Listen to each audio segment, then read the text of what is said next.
Good morning, my friends, and welcome to this episode of Healing Your Codependency. I'm Marshall Berkshire. I'm your guide in transforming your life, helping you reconnect with your real worth so that you can discover the purpose, your power, and your satisfaction in your life. Today, I want to talk about something that might sound a little weird, especially if it's something we're constantly trying to not do, and that is quitting.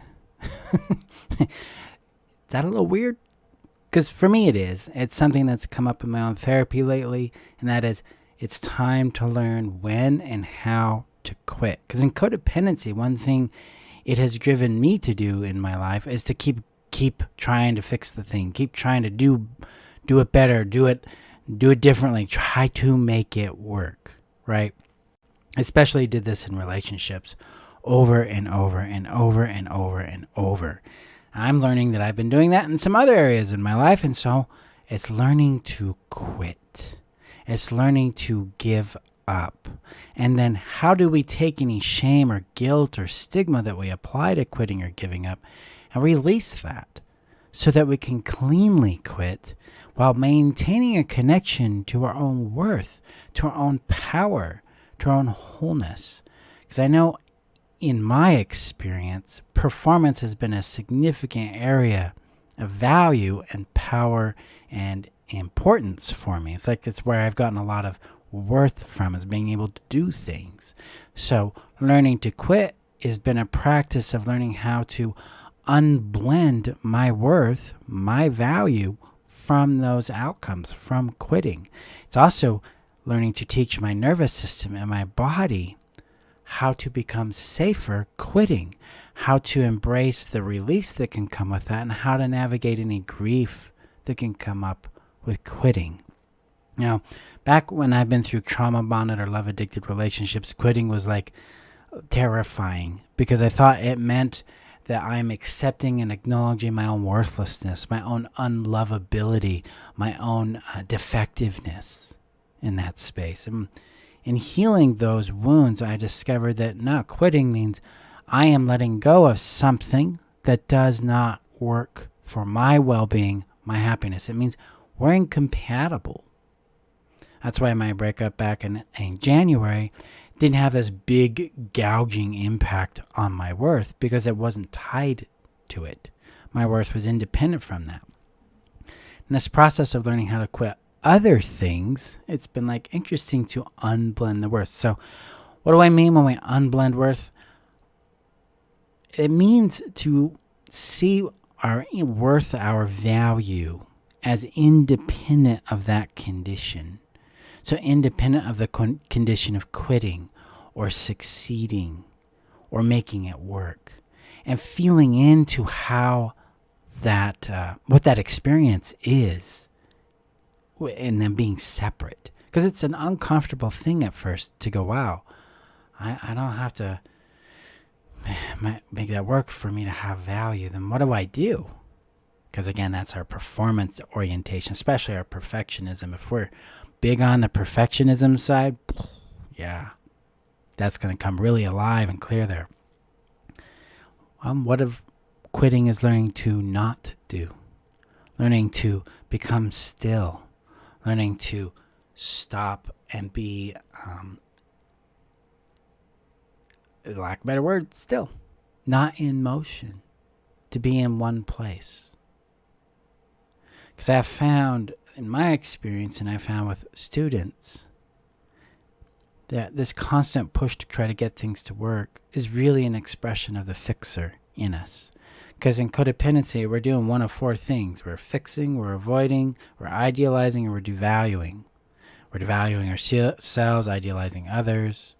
We're avoiding problems, pain, conflicts, things that don't work. We're trying to fix those things so that we don't have to confront the problem, things like that. So we can keep our idealized view of them, not have to face the internalized evaluation we do towards ourselves. So quitting and unblending our worth is step one. It's I give myself permission to quit and love myself anyway. Give ourselves a chance to experience that separation of conditions and worth. Another challenge in quitting, is what we don't do. What do I do now? Well, I am learning real time that it's important to slow down and be still and invite a direction to present itself, to inquire within inside ourselves or outside of ourselves, whatever might feel appropriate for us. Hey, what is my best direction right now here? And sometimes that direction is be still. Sometimes it's try this or do that.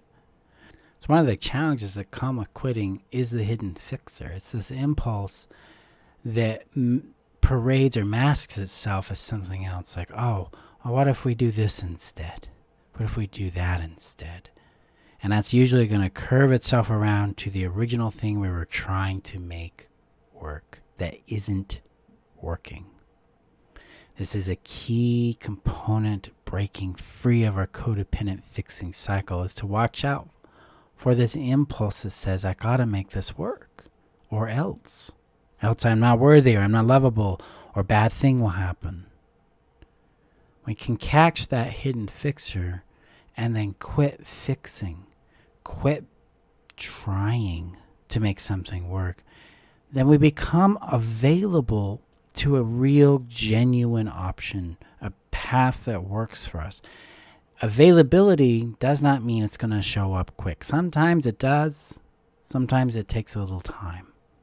Sometimes it shows up in ways that we're not going to be happy about, but we're like, okay, I've got a deal. And sometimes it'll be something we've been looking for a while, and we're like, yeah, that's it. I'm going to take a risk on that. But the work here in quitting is to trust that it is okay to quit. Is to unblend our worth from quitting, unblend our safety from quitting, and then turn inward to hear and understand ourselves so we can see our own direction in the spaces created by quitting. When we learn to quit, we are learning to become available as well for something different. Allowing ourselves to become curious about that allows us to acknowledge it, to see it, to accept it, to follow it. Being willing to shed an identity or a purpose or an ideal, to set that aside for a little bit and connect back with ourselves so we can see what's genuinely there for us. Quitting is a big deal. Quitting is giving up on a dream. Quitting can mean ending a relationship or ending a job or a business. Quitting can mean facing really hard outcomes and circumstances, especially if quitting means we're giving up a fantasy. It's this hard work we do, my friends. So I can understand. I mean, I'm one that doesn't like to quit, and this 2024 is teaching me to quit. It's teaching me to stop trying to make certain things work that don't work. And I'm learning as I do that, I get better clarity about my own path, my own well-being, my own satisfaction. This is the cool part, my friends. There is more for us. But we have to create availability for it. And quitting allows us to accomplish that. So, if you want assistance in building the capacity to make this happen, the capacity to quit, if you want assistance in learning how to unblend your worth from other people, places, and things so that you feel more sovereign, you feel more at peace, you feel safer in your world, you want to learn how to build belonging and community for yourself, the foundation course that starts June 30th. This will be the final time I teach this particular course live. I've got a different format that's going to be coming out this fall with that course, but if you want to attend the live instruction classes, this is the time to do it. I've priced it at $349 because I know the economy is rough for many of us, so I've reduced the price from $497 to $349 for this enrollment. So come join us and save some money as well. But that's what that course is all about. It's going to teach you how to quit by teaching you how to regulate anxiety, how to soothe pain, how to bring in more peace emotionally, how to feel your worth independent of conditions or outcomes like rejection or approval. It's going to teach you how to start knowing yourself so that you can start loving and being who you are, and then ultimately creating the things you want in your world. Because that's the big point of my work, is that we help you move out of the survival phase through the healing phase and into your creation phase, so you get what you want. That's the magic there. And we start that with the foundation course. So come join me. Let's do this together. So you don't have to do it alone. You can do it with me and other students. We can transform that anxiety into peace, that perfectionism you carry that gains all that shame and guilt. We're going to bring that into creativity. We can take that people pleasing and bring that into confidence. You get to know you. So the enrollment link is in the description below. If you're on YouTube or if you're on Facebook, it's above, I believe. I don't know. It's somewhere around. It's in the description. Check it out there. If you're on podcast, check out my website at healyourcodependency.com. Okay, my friends? So take time in learning how to quit. And allow yourself to unblend your worth from that, and then give yourself time to explore what it feels like to not do the thing. And let's see what you discover. And I'll share more about what I discover as I do this with you, because this is an emergent thing for me right now. So that's the cool part, guys. I do this work with you. A lot of the stuff I teach here on the podcast, on YouTube, on Facebook, my emails, or things I've gone through recently that I've gone through in the past, or I'm actually navigating right now. We do this together. So thank you for being here. Thank you for being part of my community, my world. Let's go gently. Let me know your thoughts in the comments below, and I'll see you guys in our next episode. Bye-bye. Hey, thank you for listening to today's episode. Now, are you looking for additional guidance in how to exit your codependency and create a life that's satisfying for you? If so, come join me in my email community. You can do that by going to join.freetheself.com or checking the description below and clicking the link there to join that community. You will receive more mentorship and guidance from me on how to navigate the 3 phases of thriving beyond codependency, those phases being survival, healing, and creation, as well as opportunities to join my courses, workshops, and other trainings that I offer throughout the year. So come join us there, and I will see you in our email community. Bye-bye.